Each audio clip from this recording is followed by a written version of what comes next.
আল্লাহর অলির ব্যাপারে আমার আল্লাহ পাক পবিত্র কোরআনে একটা আয়াত নাজিল করেছে দুইটা সূরার মধ্যে। একটা সূরা হলো সূরা ইউনুস আয়াত নং 62। আল্লাহ বলতেছে, কি বলতেছে আমার আল্লাহ পাক? আল্লাহ বলতেছে, আলা ইন্না আউলি আল্লাহি লা খাউফুন আলাইহিম ওয়া হুম ইয়াহজানুন। যার বাংলা অর্থ, আমার বন্ধু যারা, আমার অলি যারা, এই ছোট বাজেও, তার কোনো ভয় নাই, তারা কোনোদিন চিন্তিত হবে না।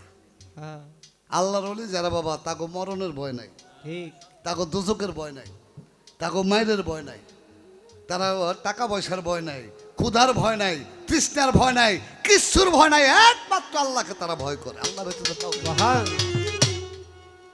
পবিত্র কোরআন সূরা বাকারা আয়াত নং 154 আল্লাহ বলতেছে, ওয়ালা তাকুলু লিমা ইউকতালু ফি সাবিলিল্লাহি আমওয়াতুন বাল আহিয়া ওয়ালাকিন লা তাশকুরুন।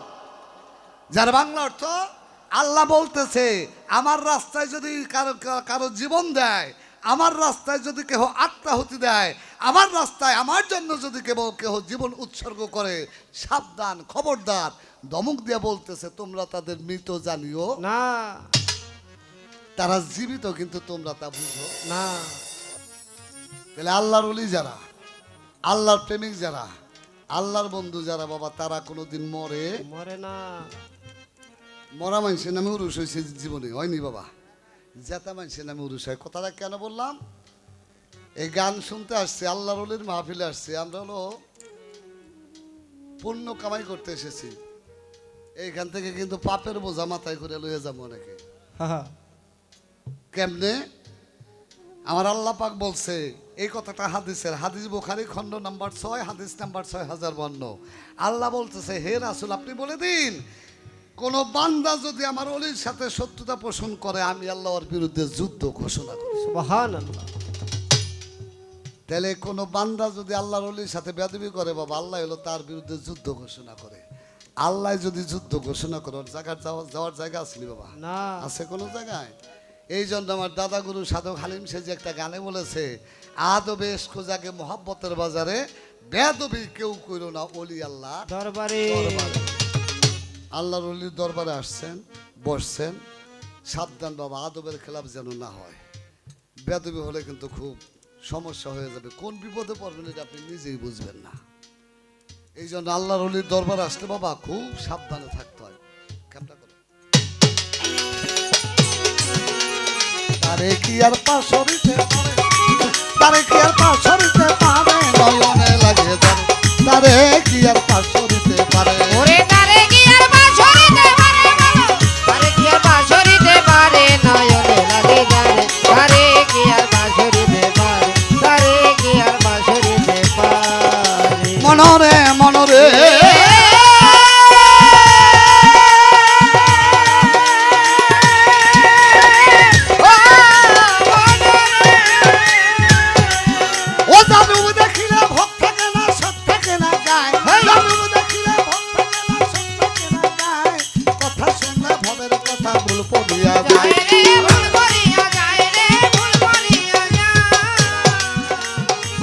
দেখিলে ভোগ থাকে না, সব থাকে না, কথা শুনলে ভবের কথা বলবো দিয়া যায়। এমন একজন সুরেশ্বরে, এমন একজন বাসার চান, এমন একজন মনসুর শাহ, এমন একজন মুজিব বাবা, এমন একজন শফিউল বশর, এমন একজন রজ্জব শাহ, এমন একজন দেলোয়ার শাহ, এমন একজন বৈরাবরী, জীবন যৌবন বিকাইয়া দাও, জীবন যৌবন, জীবন যৌবন বিকাইয়া দাও, তাহার চরণ পাবে, নয়নে লাগে যারে, তারে কি আর পাশরিতে পারে, তারে কি আর বাঁশরিতে পারে, বলো তারে কি আর বাঁশরিতে পারে, নয়নে লাগে যারে, তারে কি আর বাঁশরিতে পারে, তারে কি আর বাঁশরিতে পারে। আমার মধু বাজান এই দরবারে যিনি গদ্দিন সিনেমাকে 200 টাকা দিয়ে সম্মানিত করেছে, তার প্রতি, দরবারের প্রতি যারা গান শুনতেছেন সকলের প্রতি আমার ভক্তিপূর্ণ সালাম। একটা প্রশ্ন তার, বেশি না বাবা, একবারে কুচি করে জবাব দিম, কথা কয়ে দিম, কারণ বেশি কথা বলার সময় নেই। আমি আমার রশিদ ভাইরে বলি, যে প্রশ্ন করছেন এটা একটু কইতে গেলে একটু কিচ্ছা কর লাগবে, কিচ্ছার সময় নেই আজকে। আরেকদিন জিগাইলে আমি কয়ে দেবো নাকি, ঠিক আছে? কারণ সময় হলো কম। আমি খেয়াল করছি আপনার ছাড়ছেন 1:01 বাজে, আমি যদি আবার 1-1.5 ঘন্টা করি তাহলে গান 2 ভাই 2 হানকেই জামানে গা, আর গান গাওয়ান যাব না। যার জন্য বারবার বলতেছে গান বেশি কথা কম। তাহলে প্রশ্ন আমার মনে হয় না করাই ভালো। তারপরে করছেন, জবাব একটু দিতে হবে নাকি বাবা? জবাব দিয়ে আরেকটি গান করে বসে যাব। সংক্ষেপ সংক্ষেপ ছোট ছোট গানে বলছে 1-1.5 ঘন্টা 2 ঘন্টা সময় আছে, 2-4টা গান বেশি গাইতে পারিনি কি বাবা? গানটা বেশি গেলে আপনাদের একটু ভালো লাগবে।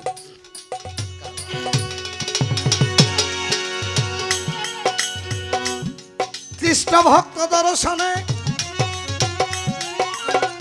মানব জনম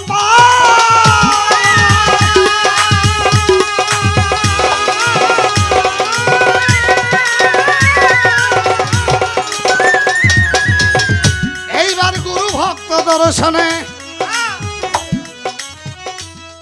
কি হইয়া যায় আমার কাছে প্রশ্ন করে কথা ভুলি নাই, আমি আস্তে ধীরে জবাব দিব দাঁড়াইয়া সভায় পরে যেইভাবে জিজ্ঞাসা করে আমি ভুলি নাই তা মনে পড়ে, যেইভাবে জিজ্ঞাসা করে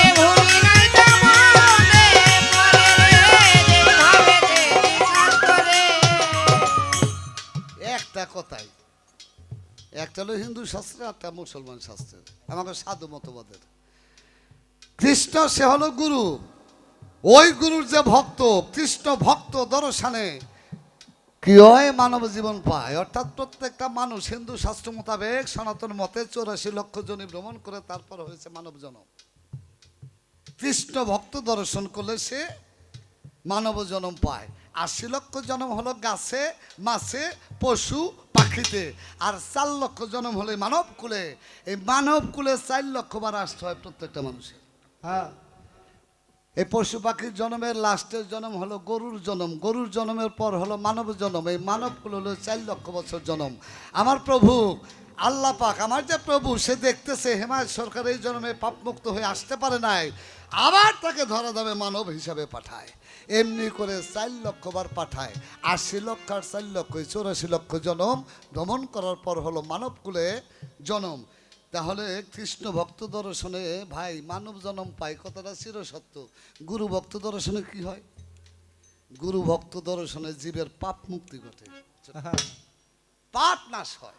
হ্যাঁ, জীবাত্মা থেকে ওই আত্মাটা পরমাত্মায় রূপান্তরিত হয়, জীবদেহ থেকে পরমে রূপান্তরিত হয়, সে পাপ মুক্ত হয়ে যায়। আমরা হলাম মায়াময় বদ্ধজীবে, মায়াময় জম্মদ্বীপের মায়াপাশ আবদ্ধ, আমরা হলাম বদ্ধজীব। এই বদ্ধজীব থেকে যদি মুক্ত জীবে রূপান্তরিত হতে হয় তাহলে গুরু ভক্ত দর্শনে সে তার পাপ নাশ ঘটে, পাপ মুক্তি হয়।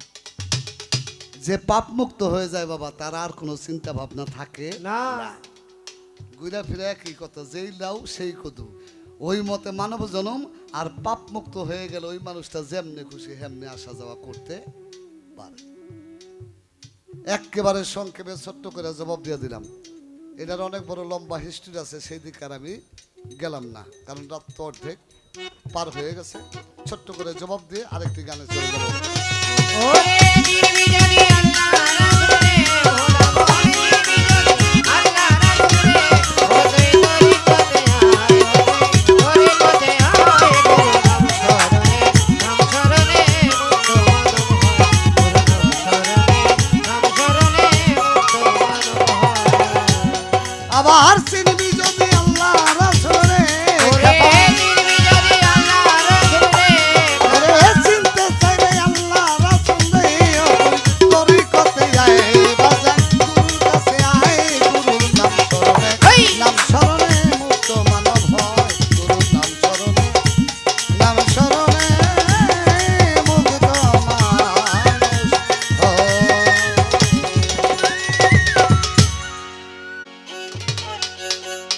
ওরে আমার মনসুর শাকে যে ভালোবাসে হ্যাঁ, তরিকার ভাই, আবার ভান্ডারি রে যে ভালোবাসে, ও তার দোষ থাকে নাই আগে পিছে।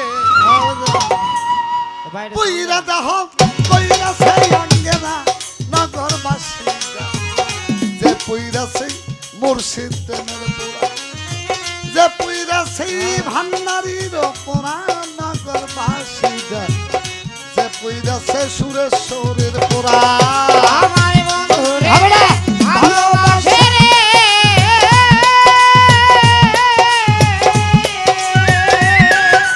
ও বন্ধুরে যে ভালোবাসে, দোষ থাকে দয়া গের পিছে।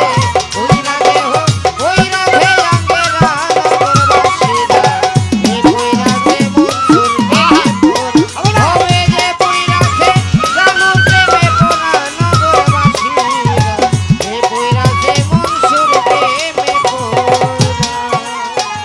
গৌর প্রেমের এমনি ধারা, আবার প্রাণ থাকতে হয় জিন্দা মরা,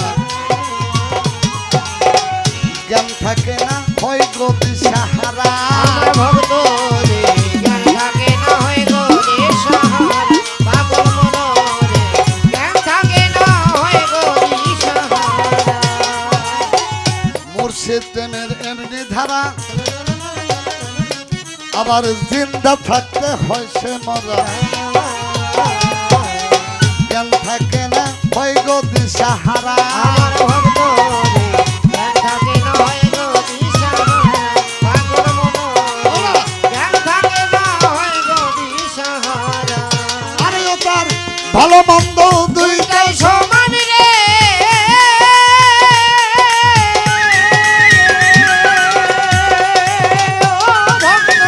ভালো মন্দ দুইটা সমান, আনন্দে গায় মনসুর ওরে সারা। ভালো মন্দ দুইটাই সমান, আনন্দে গায় মনসুরের গান। ভালো মন্দ দুইটা সমান, আনন্দে গায় ভান্ডারিরা। যারা কামেল পীরের তরিক ধরা রে বাজার, যারা কামেল পীরের তরিক ধরা নগরবাসীরা। যে পুইরাছে গহুর প্রেমের পোড়া, যে পুইরাছে সুরেশ্বরের পোড়া নগরবাসীরা, যে পুইরাছে মনসুর বাবার পোড়া। আমার দয়াল রে ভালোবাসে রে।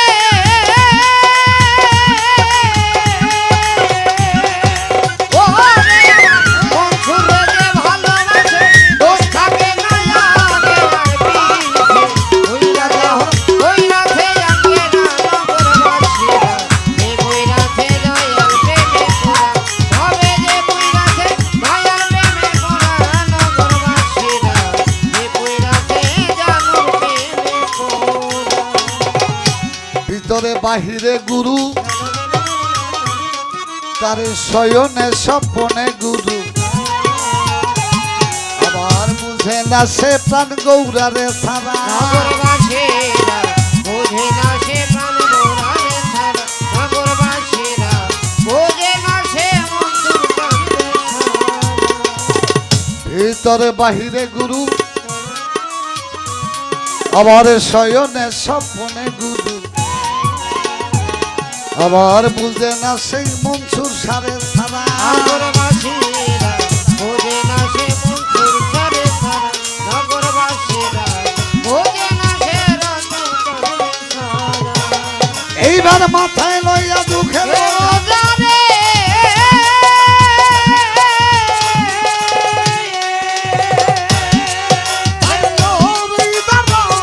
মাথায় লইয়া দুঃখের বোঝা, করছে সুরেশ্বরীর পূজা।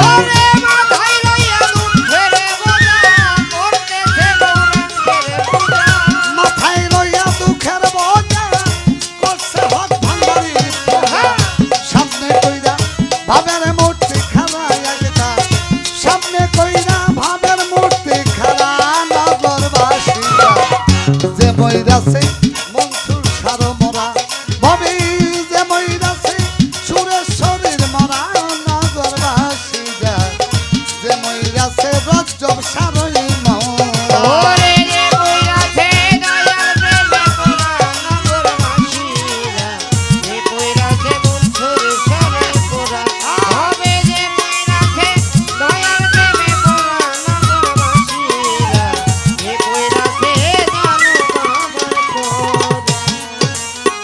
গানের পালা হইল গুরু এবং শিষ্য। আমাকে দিয়েছে গুরুর ভূমিকা অভিনয় করতে। একটা কথা বলবো রশিদ ভাই, অনেক বছর ধরে তো গান গাই, তারপরও গান বাজনা কিছু বুঝি না বাবা। একটা জিনিস বুঝি, গুরুর গান ওই ব্যক্তি গাইতে পারে যেই হাত দিয়া গুরুর সেবা সাধন করে। এই হাত দিয়া যে আমার দয়াল বাবা মনসুর স্যার হাত পা টিপা দেয়, এই হাত দিয়া যে আমার মনসুর স্যার মাথায় তেল দিয়া দিছে, এই হাত দিয়া যে আমার রঞ্জব শাকে গোসল করে দিছে, এই হাত দিয়া যে আমার মজিব বাবাকে খাওয়াইয়া দেয় বাবা, সে পারে গুরুর গান গাইতে। দরদি একটা সত্য কথা বলি, আমি তো গুরু হারা ভক্ত, আমি একটা কপাল পোড়া মানুষ বাবা। আমার এই হাত দিয়ে আমি মুর্শিদের সেবা সাধন করতে পারি না। আমি হেমায়ত সরকারে এখন যে জ্ঞানটা হয়েছে, এখন যে জিনিসটা বুঝি, মধুবাজান যদি 10টা বছর আগে এটা বুঝতাম তাইলে আমার এই দশা হইতো না। গুরু কি ধন, মুর্শিদ কি জিনিস বাবা আগে বুঝি নাই, এখন বুঝি আর এখন কান্দে। আগে বুঝি নাই মুর্শিদ কাকে বলে, গুরু কি ধন, গুরুকে কিভাবে ভালোবাসতে হয় বাবা আগে কিন্তু বুঝি নাই, এখনো বুঝি। এখন বুঝি কেমনে, এখন তো আমার দয়াল মন্নান চান আমার ফাঁকি দিয়ে ছেড়ে গেছে। এখন হারে হারে টের পাই আমার মন্নান চান কি ছিল, কি ধরছে। দরদি একটা প্রশ্ন করছেন খুব ভালো, এই জায়গায় জবাবটা করলাম। গুরু ভক্ত দর্শনে কি হয়, পাপ মুক্ত হয়। আপনারা আমার ভান্ডার শরীফের যত ভক্তবৃন্দ আছেন, আমিও 2-4টা জানি ভান্ডারি গান। রশিদ ভাই হয়তো একটু বেশি জানেন, উনি ভান্ডার শরীফ যত ভান্ডার শরীফের গান আছে, ভান্ডারি গান আছে, একটা ব্যক্তির গানের উপর কোনো ভান্ডারি গান নেই। সেই কে জানেন? দয়াল বাবা রমেশ শীল। রমেশ শীলের গানের উপর কোনো গান আছে? কোনো ভান্ডারি গান চলে না। রমেশ শীলের গান না গেলে ভান্ডারি গানই হয় না। আমার রমেশ শীল আমার বাবা গোলাম রহমানের চুলদারি সেভ করতো, দাড়ি কেটে দিত যাই যাইয়া, আর গুনগুন করে গান গাইতো। ছোট বাবা, ছোট শফি বাবা, সরি শফিউল বসর মাইজ ভান্ডারি, আমার শফি বাবার মুরিদ ছিল। গুনগুন করে গান গাইতো, চুলদারি সেভ করতো। আমার শফি বাবা কয়, রমেশ রে তোর গলাটা তো ভালো, তুই তো ভালোই সুর দিস, গান গাবি তুই? ও বাবা আমি কি গান গাইতে পারুম? কয় হ পারবি, যদি ভান্ডারি দয়া করে তুই গান গাইতে পারবি, গান গাইতে পারবি না গান লেখতে পারবি। কয় তাই নাকি বাবা? কয় হ। আমার ওই ভান্ডারি বাবা, আমার ওই শফিউল বসর মাইজ ভান্ডারের কার্যকলাপ দেখে আর রমেশ শীলের খুব ভালো লাগছে। কিন্তু হিন্দু মানুষ, শীল কাদের বলা হয়? যারা চুলদারি শেভ করে তাদের না বাবা। আমার শফিউল বসর মাইজ ভান্ডারের কাছে মুড়ি দিছে। যখন মুড়ি দিছে, ওই হিন্দু সম্প্রদায়ের যত লোক আছিল সবাই ওর উপরে খেপছে। ও হইলো হিন্দু, মুড়ি দেবো হিন্দুর কাছে, যাই হয়েছে মুসলমানের কাছে। এমন খেপা খেপছে, কিন্তু খেপলে কি কই সামনে কথা কইতে পারে না, দূরে বসেই মনে মনে কয় তুই একদিন মরবি না, যেদিন মরবি তোর বিচারটা সেদিন করে দেবে, হিন্দুরা কইতাছে। আমার বাবা রমেশ শীল যখন শফিউল বসর মাইজ ভান্ডারি আমার বাবার কাছে মুরিদ হয়েছে, তারপর দিন থেকে রমেশ শীল যেই গান গায়, যেইটা লেখে এই মার্কেট, যেই গান লেখে এই মার্কেট, যেইটা লেখে এই বাবা ভান্ডারি নামে ফাটাফাটি মার্কেট। সারা বাংলাদেশ আলোড়ন সৃষ্টি হয়ে গেল রমেশ শীলের গান। জন্মিলে মৃত্যুবরণ করতেই হবে, আসিলে যেতে হবে, এটাই চির সত্য কথা। আমার রমেশ শীল পৃথিবী থেকে বিদায় নিয়ে প্রাণ পাখিটা ত্যাগ করেছে। ওই জিন্দগমনের কথা, তুই মরিয়া লতারে জন্মের বিচার করে দিন, জিন্দা থাকতে তো করতে পারলাম না। রমেশ শীল যখন মৃত্যুবরণ করছে, এখন ওই রমেশ শীলে হিন্দু সম্প্রদায়ের লোক টাইনে নিয়ে যাইতেছে, কয় ও আমাকে জাত, আমাকে গোষ্ঠী, পরে আমরা আগুনে পোড়াবো। আর আমার ভান্ডারি যত তরিকার ভাইরা ছিল তাদের কথা হইলো, ওরা হইলো ও হইলো আমার তরিকার ভাই, ও হিন্দু হোক আর মুসলমান হোক যাই হোক, ও তো বাবা ভান্ডারির গোলাম। ওর মুখ দিয়ে তো আমার ভান্ডারির নাম কইছে, ও তো আমার তরিকার ভাই, ওরে ফুটতে দেওয়া দেব না। হিন্দু আর মুসলমান দুই গ্রুপে বিশাল গ্যাঞ্জাম লেগে গেছে। হিন্দুর হলো পুরাইবো, আর আমার ভান্ডারী বাবার যত ভক্ত আছে তারা হলো পুড়তে দিব না। আমার সফল বছর মাইজ ভান্ডারী বসা দূরে কিছু ভক্ত চলে গেছে, যে বলছে বাবা, ও বাবা, তুমি যে এখানে বসে রয়েছো